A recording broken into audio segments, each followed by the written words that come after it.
আছেন বসে যান। আমরা কুরবানি প্রথমে গিয়ে বাড়িতে আমাদের প্রথম কর্তব্য হবে যে আমরা পশু কিনেছি, পশুটিকে সকলেই এক জায়গায় থেকে সেটাকে কুরবানি করা। এরকম নয় যে একজন আছে 5 জন নাই, তা নয়।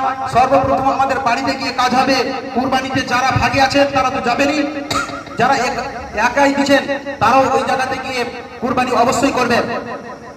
আর আল্লাহ রাসূলের হাদিস যে ঈদুল ফিতরের দিনে আল্লাহ রাসূল সাল্লাল্লাহু আলাইহি ওয়াসাল্লাম কিছু খেয়ে আসতেন এবং ঈদুল আজহার দিনে না খেয়ে আসতেন। আমরা না খেয়ে আছি, অবশ্যই গিয়ে এরকম নয়, এটা কোনো শর্ত নয় যে কুরবানির গোশত দিয়ে আমাদেরকে ইফতার করতে হবে, তা নয়। আপনারা নামাজ হয়ে যাওয়ার পরে আপনারা খেতে পারেন। অতএব আপনারা ভালোভাবে কুরবানি করবেন। আরেকটা কথা হলো যে একটা পশু আরেকটা পশুর সামনে রেখে আপনারা কুরবানি করবেন না। এটা আমাদের মধ্যে খুব ভুল ভ্রান্তি যে একটা পশুর সামনে রেখে আরেকটা পশুকে কিভাবে আমরা জবাই করতে পারি।